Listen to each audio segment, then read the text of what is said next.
Alright, let's get right into it. The strengths and weaknesses of playing a Demonology Warlock.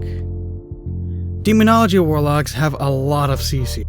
They can lock down people for a long period of time while consistently doing damage to them. They can have 3 fears, lasting 8 seconds, 4 seconds, and 2 seconds. If all of these fears are kept up without being broken, it will last up to 14 seconds of crowd control.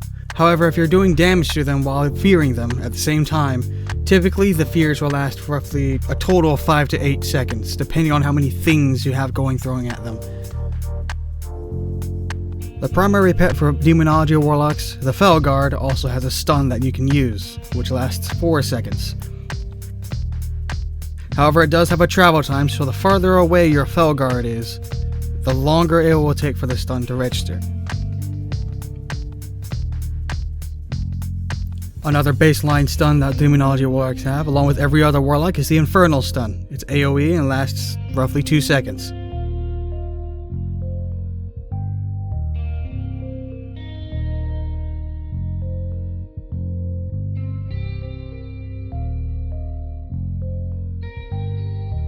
If you pick the appropriate talents, you can extend the crowd control duration drastically. If you take Mortal Coil, that gives you an extra 2 seconds of crowd control that shares no diminishing returns with anything. You can also take the Grimoire of Service, which summons an additional Felguard that would immediately throw its stun at the target. Or you could pick an alternative pet, such as another Fel Hunter for a secondary interrupt, or a Succubus to seduce the target, and as soon as seduction is broken, it will knock them off backwards.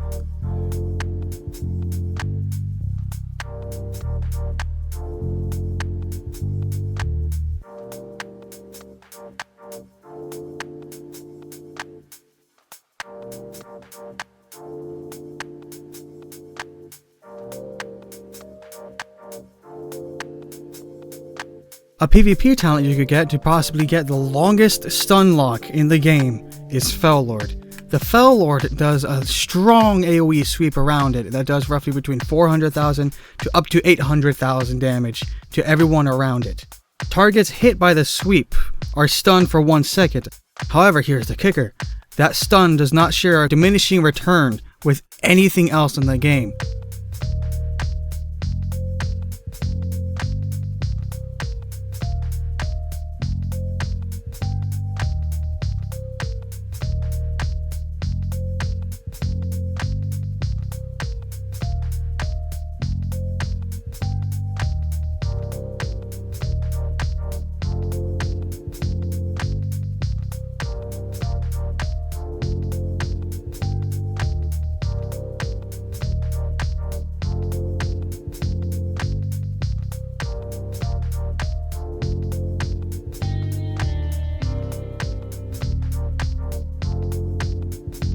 It is favorable for a Demonology Warlock to keep casting Fear and cast a Shadow Bolt between, because the Shadow Bolt does so little damage it typically doesn't break Fear by itself, and it gives you a free Soul Shard. So you want to juggle a Fear, a Shadow Bolt, or maybe 2 if you're feeling ballsy, and cast a Fear again, and max out your Soul Shards during the process, so you can get ready for your big burst. While we're on the topic of crowd control, Demonology Warlocks are also not useless while crowd controlled, which is a major pro of this class because Demonology Warlock's main source of damage is their pets, and that dot that lasts forever, and doesn't tick until forever. That means the only real thing they're missing out on while crowd controlled is that they're not generating any soul shards outside of that doom. And the real kicker is, you can prevent a long CC chain on you if you time your Felguard stun appropriately. That means you could get out of a stun and then return the favor with fear spams, Mortal Coil, another Grimoire stun. It's really good for getting out of really hairy situations. And now, for their burst. Let the games begin! Only weakling furies run around!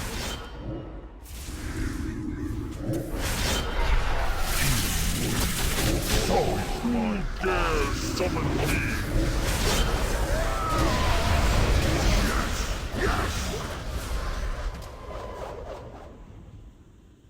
Yep, it's very, very strong. It does take a little bit to build up, and it is the absolute most noticeable burst in the game. because in order to burst, you need to have your Doomguard or Inferno out, your Grimoire Summon, your Dreadstalkers, and your Dark Glare out for the minimum big burst. If you're lucky, you can get a full Hand of Gul'dan out before anything disappears, and you can empower them all, and then cast Thal'Kiel's Consumption on the kill target. Once you've built it all up, it can crit for over 2 million on a target, which is higher than a Chaos Bolt will do.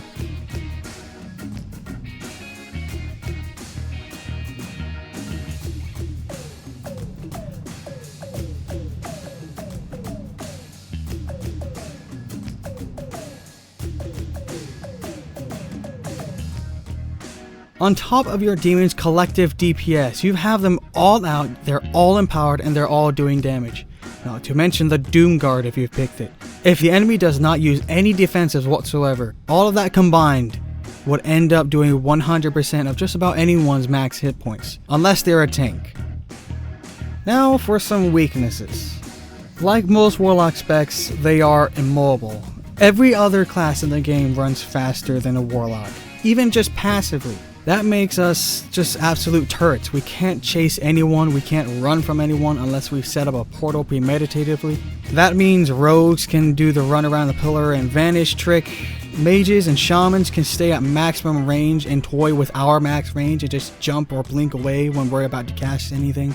It's a rough situation. Warlocks are probably the most easily interrupted class in the game.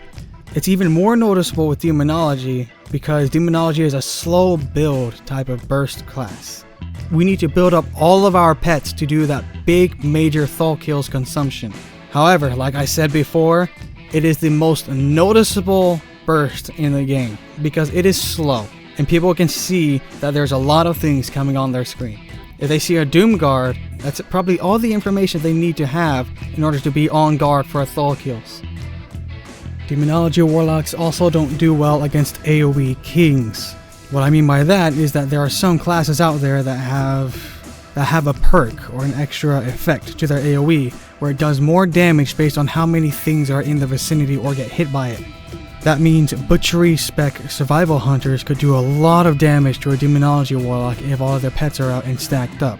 A shaman using crackling lightning and then spamming storm strike will end up doing a lot more damage as well. Or even a Havoc Demon Hunter's artifact ability where it has an explosion on the end based on how much damage it has done to all the targets around. There are also crowd controls that are entirely AoE, such as the Frost Death Knight's Remorseless Winter Freeze, Demon Hunter Chaos Nova, and the Monk Leg Sweep. Retribution Paladin's Wake of Ashes is also something to consider because it disables your pets for a few seconds. On to the talents. For the first row, you always want to take Shadow Flame. It's an extra instant cast that is not considered a pure shadow spell. That means if you're interrupted by Fear, Shadow Bolt, Demon Wrath, or the like, that means you can still use Hand of Gul'dan or Shadow Flame. And Shadow Flame would be very important in this case because you can still generate soul shards during that downtime. As for the second row, Impending Doom is very handy because it makes your hardest hitting non-burst ability hit a lot more often, which also directly leads to more soul shard regeneration. The extra imp after it ticks also doesn't hurt either. On to the third row. Option number 1, you have Demonic Circle. This requires some premeditated play, but it can end up denying an enemy's burst entirely if you are smart about it, and teleport behind a pillar just as they start using their burst and use your pet to stun them. That way, they waste the entire cooldown because you managed to outsmart them and get away from them. Mortal Coil is more friendly. It doesn't require any premeditative setup, and it gives you an extra crowd control, and it heals you for 20% of your max health. That is so many good things put into one ability. And due to the fact that it is completely separate DR from anything else, that means you can extend the duration of your already long crowd control combos, which gives you an even greater control over the battlefield than you already do. On to the fourth row. Hand of Doom is really good for cluttered up AoE fights where it spreads your doom all throughout. If you combo that up with Summon Dark Glare, you'll have a lot of strong AoE damage going for you. Power Trip is typically good all around since it does give you an extra soul shard most of the time on the most spammed ability you use. 5th row. Demon Skin is the only option here. It does something extra with Demonology. Due to the Soul Link passive that Demonology Warlocks have, Soul Leech will also heal you for 35% of the amount of the Absorb it gives you, while giving your pet 70% of the bubble that Soul Leech will give it, meaning that both you and your pet will last a lot longer and you feel much tankier. For the 6th row, I would typically always go a Grimoire of Service, because that extra pet does 100% increased damage to your normal pet, and it also gives you an extra form of CC. There's too many good things to pass up with this one talent. For the last tier, I typically always go Summon Darklair. He is an extra damage that does damage to every single person who is doomed. He also gives you an extra boost to your Thalkiel's damage in general, since he has a pretty good chunk of health, and the more health a minion has, the more damage Thalkiel's will do. He is also instant cast, which makes him a lot more favorable in a PvP situation.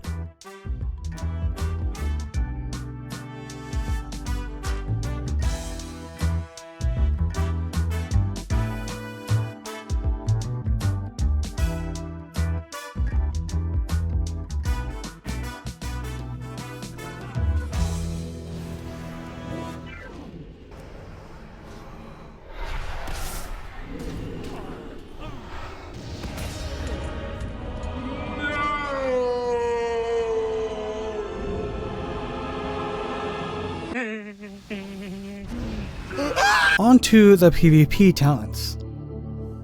I always go Gladiator's Medallion because each class relies on a specific type of CC to do some big damage. And typically in a PvP situation, whoever is out of a trinket is completely vulnerable to everything in the game. So that's why I like to hold on to Gladiators for as long as I can until I can find that right moment to burst out and ruin everything they have.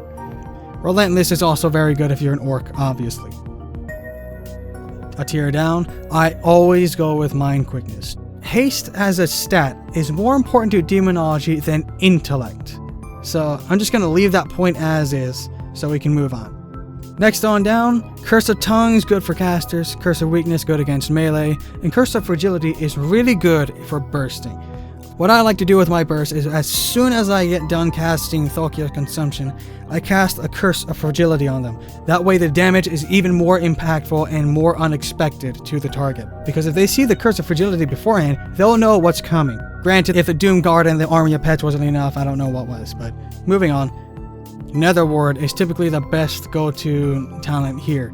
Nether Ward has a lot of neat things. It can reflect a Demon Hunter's Interrupt, it can reflect a Ret Paladin's Stun, it can reflect another big burst like another Thalkiel's or an Ebon Bolt. It is so good. However, it is spell stealable, so I wouldn't bank too much on it against Dispellers or Spell Stealers. Next on down, we have Call Fel Hunter being the absolute go-to. Interrupts in general are just so important to the game. And without this PvP talent, and without having a Fel Hunter out as an active pet to compensate for that, you have no interrupt, which limits so many things for you. At the bottom tier, there's only two that I use, but I've seen people use Call Observer as well. Called Fel Lord is absolutely phenomenal against melee, but watch out for the AoE crowd control melee that can disable them, because that will ruin the entire point of this talent indefinitely. Master Summoner is what I like to go for because it makes Call's Dreadstalkers an instant cast, and you need as many instants as you can as a Demonology. Dreadstalkers also boost the damage of your Imps by 20% for roughly 15 seconds. So in summary, Master Summoner in general, I take it against ranged, and Call Fel Lord against Mongo melee.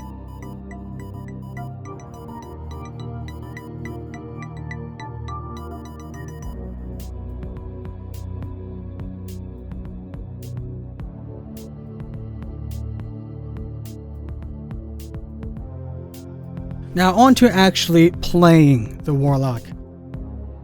Typically what you want to do is spread as many dooms as humanly possible. That gives you so much more soul shard regen, and it ends up doing a lot of consistent pressure. Despite the fact that it takes 12 to 13 seconds to tick if you take Impending Doom, it is a major part of how you play Demonology. Your most consistent, quick, and mobile sources of damage outside of Doom are Dark Glare, Summon Dreadstalkers, and your main pet. Typically what you want to do is you want to shoot out your Dreadstalkers as often as possible and keep Dark Glare out off cooldown whenever you can. As long as you're keeping that Doom spread set up, that Dark Glare will make a good contribution to your overall damage. Dreadstalkers has a very neat little effect where it increases the damage of your imp attacks by 20% for roughly 12 to 15 seconds. For instance, if all of your dooms are starting to tick, you can start seeing them tick here, and you can just see that train coming in. You can keep throwing out all these hands of Goldans, getting all these imps out to attack that target. And what you want to do if you're going to do that is you want to have that Dreadstalker debuff on the target, so your imps will do 20% more damage. And once you empower those imps fire like a machine gun each. They each would do roughly 30k, 40k damage. And if you have 4 of them out, that's roughly 120k to 160k damage every time they shoot. That's with one 4-shard hand of Gul'dan out. If they're each doing 30k damage each shot and they're firing like a rapid fire machine gun, they're doing 120k damage each time they're throwing that bolt out. And if you have that Dreadstalker debuff to boot with it, that's even more damage. Crowd control often. As a Demonology Warlock, your damage is from your minions. Therefore, since your role yourself is less significant in terms of damage, casting crowd control isn't nearly as much of a hindrance as it is for the other 2 specs. You are still getting a majority of your damage out without sacrificing too much. Fear spamming should be commonplace for Demonology Warlocks, because what you can do with it is you can throw out a fear, and typically one Shadow Bolt will not break that fear, because it does so little damage. So what you can do is you can fear a target, Shadow Bolt once, maybe even twice to get 2 soul shards out of that fear, and then cast a fear again, and you repeat the process to cap out yourself on soul shards.